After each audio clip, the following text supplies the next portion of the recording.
My wife admitted through drunken laughter, "You're not the man I dream of," so I stayed silent and made one move that shattered her perfect world. So, I met my love, Olivia, 28, female, in college. She was one of those effortlessly cool people who never seemed to try too hard, but somehow everything just worked for her.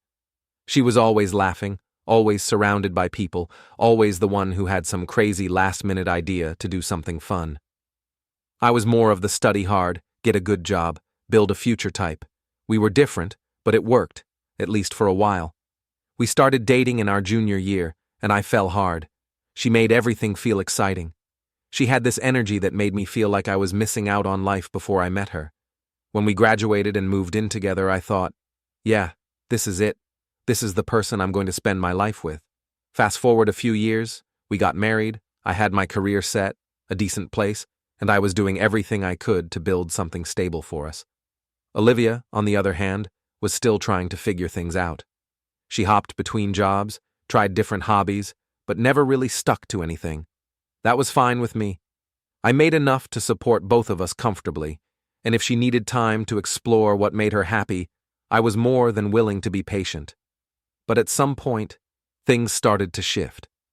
At first, it was small. She'd get home later and later, always with a different excuse, got caught up with work, grabbed a drink with friends, or just lost track of time. I didn't think much of it at first. She was social. She had a lot of friends. I wasn't about to be the guy who freaks out every time his girlfriend stays out late. But then it started happening more often, and the excuses started feeling off, like she was just saying things to say them.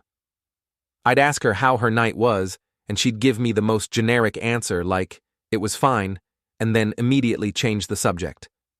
Then there were the other things, the way she barely touched me anymore, how she stopped reaching for my hand when we walked anywhere. She used to lean into me when we sat together on the couch. Now she'd sit on the other end, scrolling through her phone, barely acknowledging me. I kept telling myself it was just a phase. Maybe she was stressed. Maybe she was feeling off and didn't know how to talk about it. I tried to make things easier for her, brought home her favorite takeout, planned little date nights, even gave her space when she needed it. But instead of pulling her back, it just pushed her further away. One night I made dinner. Nothing fancy, just something I knew she liked. I texted her asking when she'd be home, and she responded with, "Be there soon." That was at 7 p.m. By 10 p.m., I was sitting at the table alone, staring at her untouched plate. She finally walked in around midnight, didn't even look surprised that I was still awake. "Oh, hey," she said, like it was nothing. She kissed me on the cheek, barely even touching me, then went straight to the bedroom. She didn't ask why I was still up, didn't ask why I looked upset, didn't even acknowledge that she had completely blown me off. That was the night I realized something was seriously wrong. I didn't say anything right away. I just observed, paid attention, the way she smiled at her phone more than she smiled at me, the way she suddenly had plans all the time but never invited me to come along, the way she was always texting someone and, if I glanced over, she'd turn her screen away just slightly. I wasn't stupid. I knew something was going on. So, instead of confronting her, I decided to test the waters. I stopped making the first move. I stopped texting her first. I stopped asking her about her day, just to see if she'd ever offer anything on her own. She didn't. It was like she didn't even notice, or maybe she did and just didn't care. That's when the doubt started creeping in, and I started doubting myself. Where had I gone wrong? I replayed our moments together, searching for the signs I must have missed. Maybe I had been fooling myself from the start, seeing what I wanted to see rather than what was really there. I thought about all her little comments now, the ones I dismissed with a smile. "You're such a planner, Jake." Each word carried a weight I hadn't felt before. "You always play it safe." Was that disappointment in her voice when she said, "Don't you ever just want to do something crazy?" I used to laugh at those, but now they felt like ignore. I'd offered her stability, making sure she felt secure, giving her a future mapped out in careful steps. I'd been so certain these were gifts, but somehow the more I gave, the less she seemed to care. I couldn't understand why. What was I doing wrong? What was missing? Why wasn't I enough? I knew I needed to do something. If there was even a chance of fixing this, I had to act fast. It took me a while, but I finally decided I needed to do something instead of sitting around waiting for things to magically fix themselves. I planned a weekend trip, just the two of us, a cabin up in the mountains, no distractions, no work, no friends, just us. I figured if I got her away from everything, from her phone, from whatever was pulling her attention, we could reset. She agreed, but I could tell she wasn't thrilled. No. Oh, that sounds amazing. Or that's so sweet of you. Just a half-hearted nod like I told her I was taking the car in for an oil change. That night I packed our bags. Hers was basically empty, no effort at all, like she was preparing for a weekend of being held hostage rather than a romantic getaway. I ignored it again. The next morning, we hit the road. The drive was about 4 hours, and she spent at least 3 of them glued to her phone. I tried talking, asked about work, her friends, even the dumb reality show she had been obsessed with a few months ago. Yeah, she'd say, that was it. No follow-ups, no questions for me, just the sound of her scrolling. I told myself she was just tired, that I was overthinking it. The cabin itself was nice, secluded, surrounded by nothing but trees and quiet. I had pictured us unwinding, having deep conversations, maybe even fixing whatever was broken. But she walked in, barely glanced around and said, "Do we have service out here?" Not, "Wow, this is nice," or "This is a great idea, Jake." Just, "Do we have service?" I should have turned around and driven straight home. Instead, I forced a smile and said, "Yeah, but it's spotty. Probably a good thing, right?" She didn't answer. We spent the day hiking, at least I did. She trailed behind, distracted, barely looking at the view. I tried to hold her hand, but she kept adjusting her backpack strap. We finally got to this beautiful overlook, one of those places where the world stretches out in front of you like a painting. I turned to say something to her, to share the moment. She was on her phone. That was it. That was the moment I knew this wasn't a phase. She wasn't distant because of work or stress or needing space. She had already checked out, and I was the idiot still trying to make things work. That night we sat by the fire.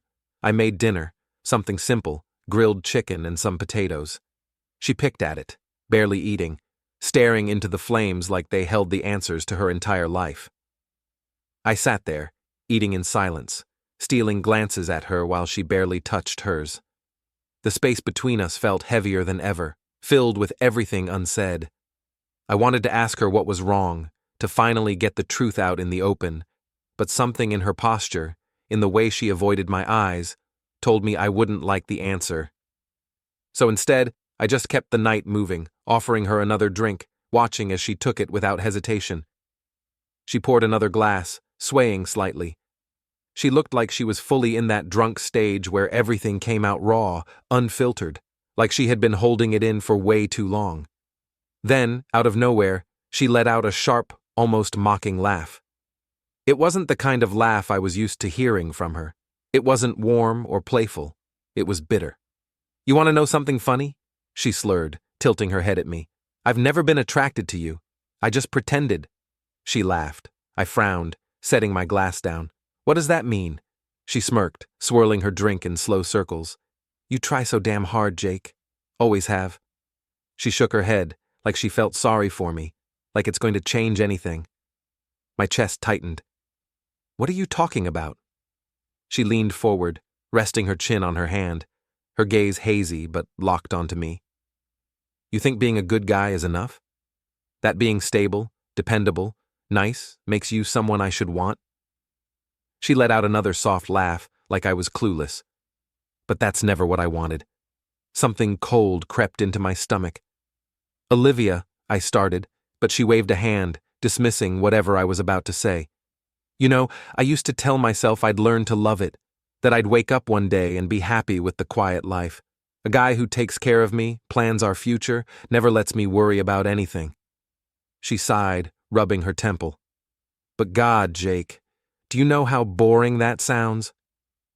I didn't say anything. I just stared at her, my heart feeling cold. It was like I was watching a stranger, someone I had never really known. I felt that the woman in front of me wasn't the person I'd spent years loving. She was someone who had been waiting for the moment to tear me down, and now that she wasn't even sorry. She just kept talking, casually throwing away everything we built, like it was some phase she had outgrown. I wanted to feel something, anger, sadness, anything. But all I felt was numb. She was too lost in her own thoughts. I need excitement, someone who keeps me on my toes, someone who doesn't follow all the rules, who doesn't ask me how my day was like it actually matters. She shook her head. I need someone different. I sat there staring at her, feeling like I had just been kicked in the chest. Different, I repeated, my voice hollow. She nodded, completely oblivious to the damage she was doing. Someone with a little edge, someone who's a little reckless, who doesn't always do the right thing. She blinked at me, almost like she was finally seeing me for what I was. You're too safe. There it was. I had spent years breaking my back, trying to be the best possible boyfriend, the guy who provided, who supported, who made sure she never had to struggle the way I did growing up. And here she was, telling me that none of it ever mattered, that it never would. I swallowed hard, my jaw clenching. And you're just telling me this now? She shrugged. Guess I don't feel like pretending anymore. I leaned back in my chair, not saying anything. She stared at me, waiting for what I wasn't sure.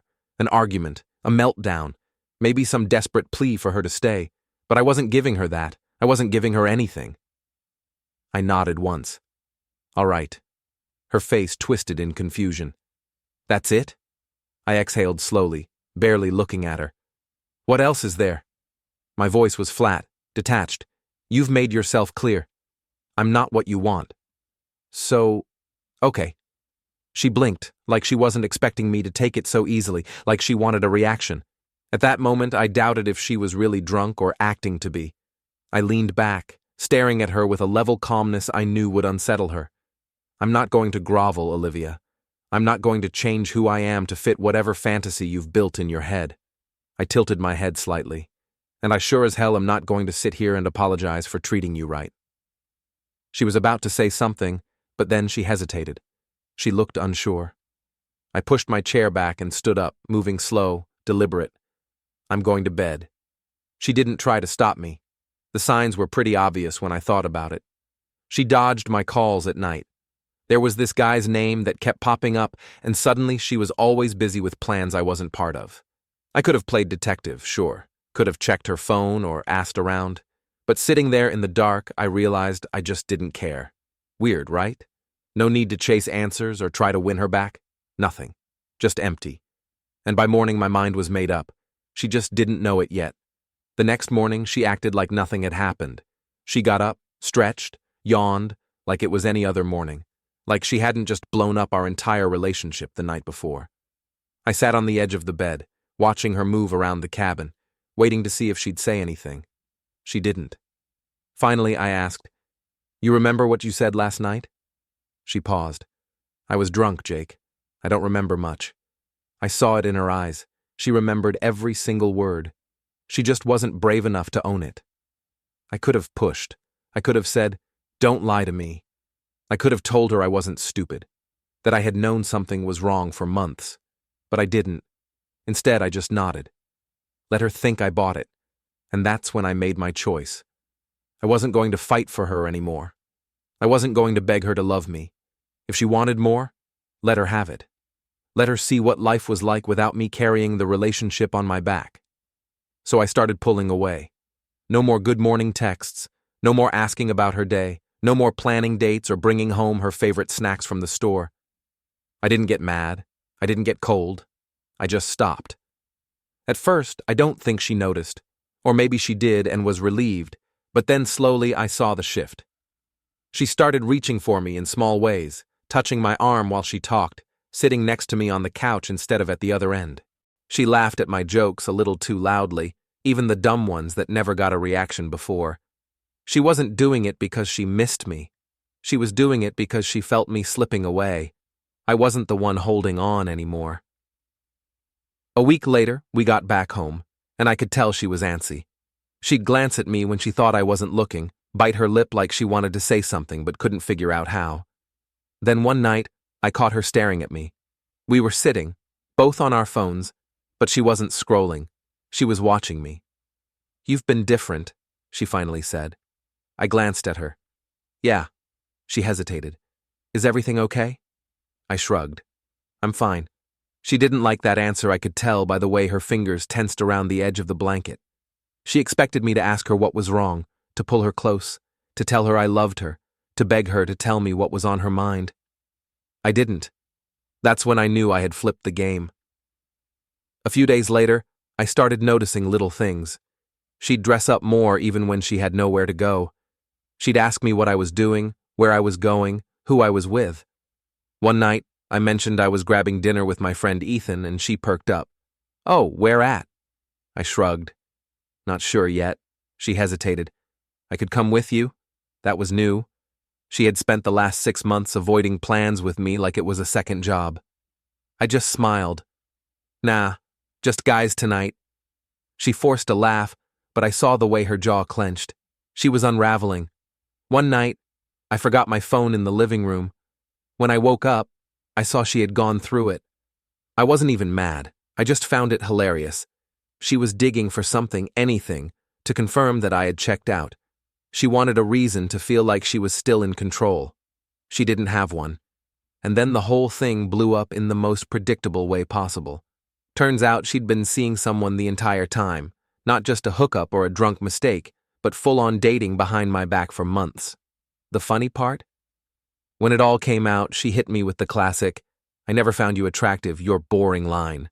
Like, seriously, after 8 years? Logu, I almost laughed at how desperate that excuse was. She was just trying to cover her tracks, but she'd gotten so sloppy with hiding everything that it was kind of embarrassing to watch. Not going to lie, though, it didn't even hurt. I was just done. But she must have thought she had me fooled, that I was still blindly in love with her because she stopped covering her tracks. Maybe she was too focused on me pulling away. Maybe she got too comfortable, but one night she left her laptop open on the kitchen counter, and there it was, her messages. I don't know why I looked. Maybe I already knew what I'd find.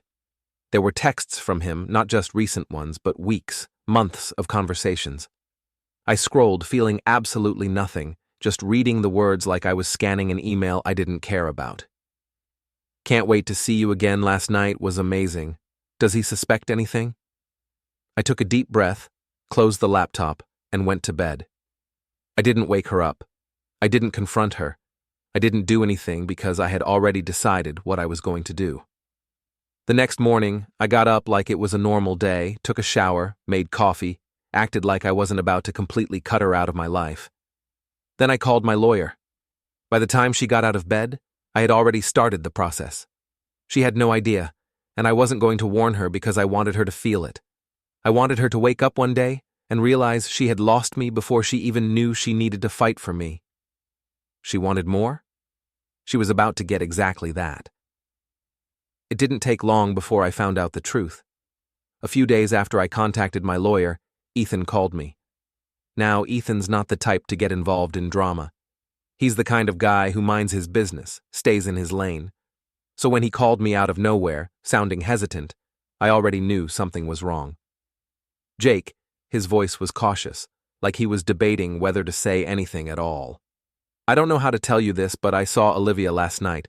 She was with some guy at a bar downtown and, they weren't just talking. I closed my eyes, exhaled. Where? The junction, he said, near the back, by the booths. I felt nothing, no anger, no shock, no gut-wrenching pain. I think I had already known. The texts, the late nights, the way she started treating me like an afterthought. I had known. Ethan was just confirming what my gut had been telling me for months. Jake, you okay, man? I nodded, even though he couldn't see me. Yeah, I'm good. You want me to do anything? Nah, I said. I got it. And I did.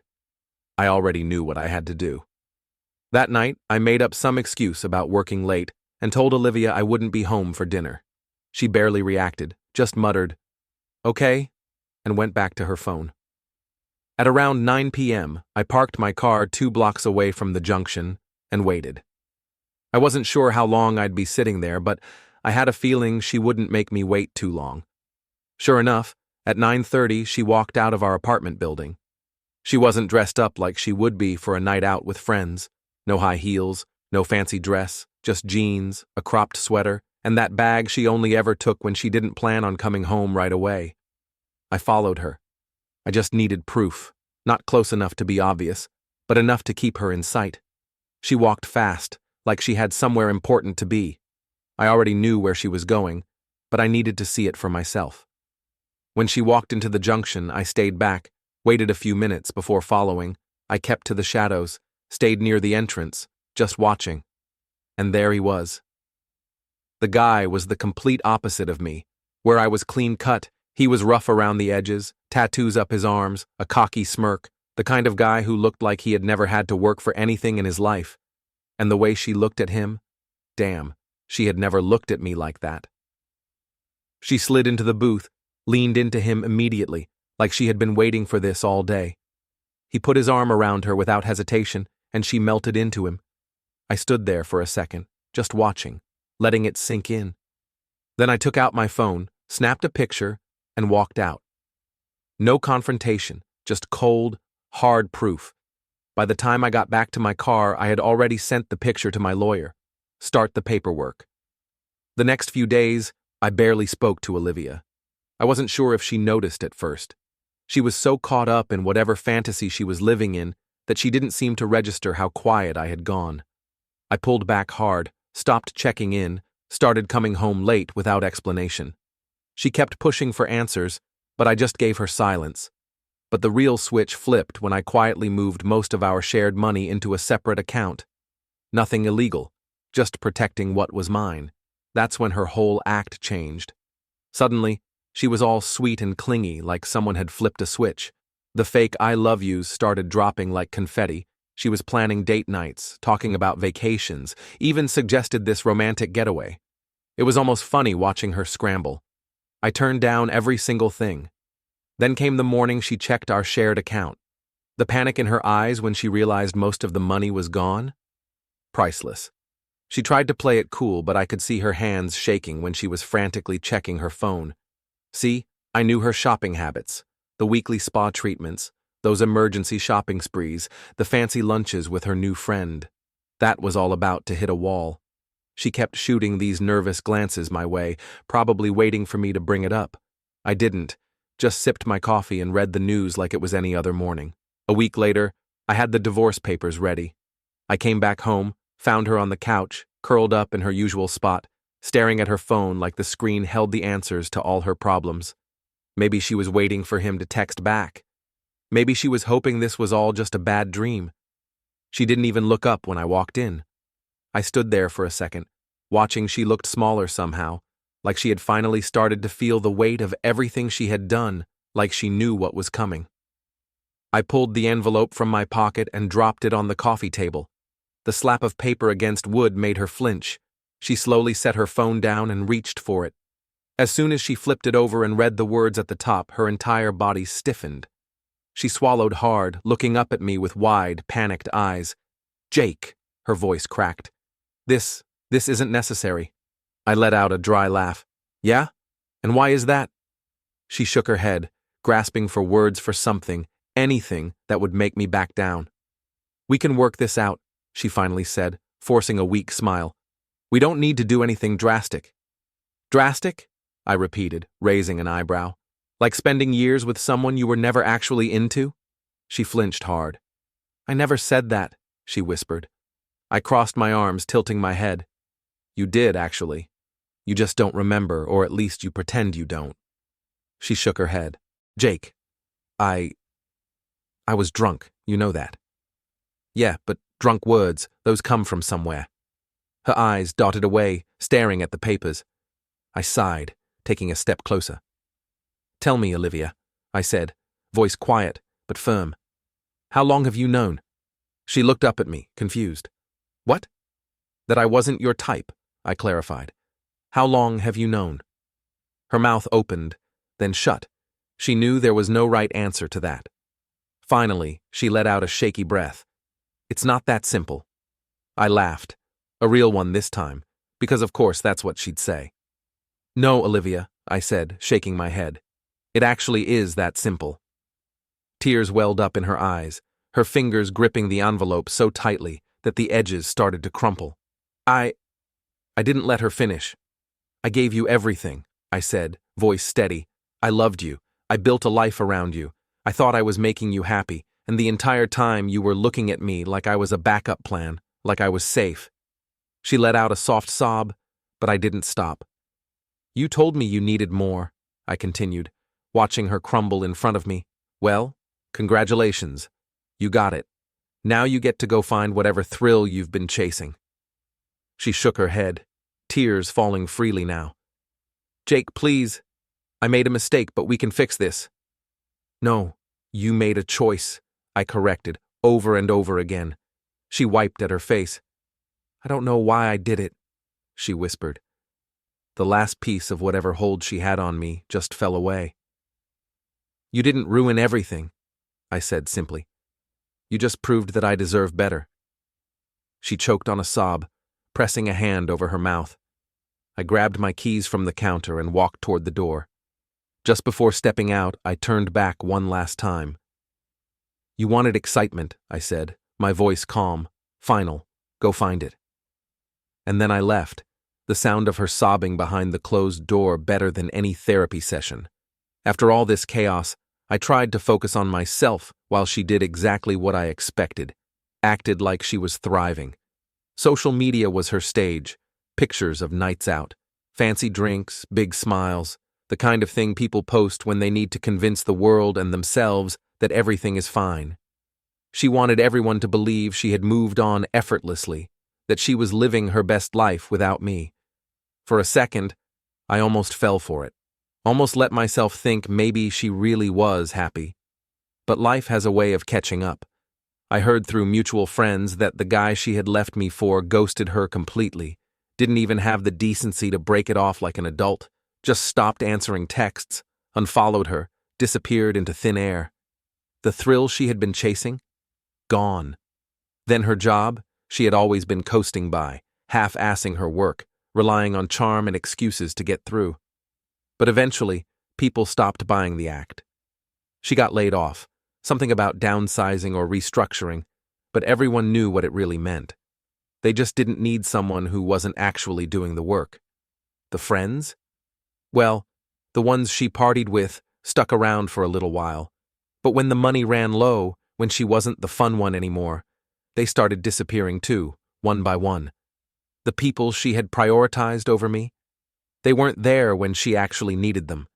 For me, it's been 8 months since everything went down, and honestly, life's been pretty epic. Moved into this sweet apartment downtown. Turns out, when you're not funding someone else's shopping addiction, you can afford nice things. LOL. Got back into rock climbing and started seeing this amazing girl from my gym, Sarah. Gym girl is just different. She actually gets excited about the little things we do together. Last week, we just grabbed cheap tacos and walked around the city for hours, and it was better than any fancy dinner I ever had with my ex. The best part? She makes her own money and pays for her own stuff. Wild concept, right? The funniest part? My ex tried hitting me up last week. Hey, can we talk? I just stared at my phone and laughed, didn't even bother opening it. According to mutual friends, she's been couch surfing after her boyfriend, the one she cheated with, kicked her out. Guess the grass wasn't greener after all. Looking back, my only regret is wasting 3 years on someone who saw me as an ATM with legs. But hey, sometimes you need to go through the bad to appreciate the good, right? Holy, this blew up. Thanks for all the awards and support, guys. And to everyone asking, yes, Sarah knows the whole story, and no, I'm not giving the ex a second chance. LMAO. Some bridges are meant to stay burned.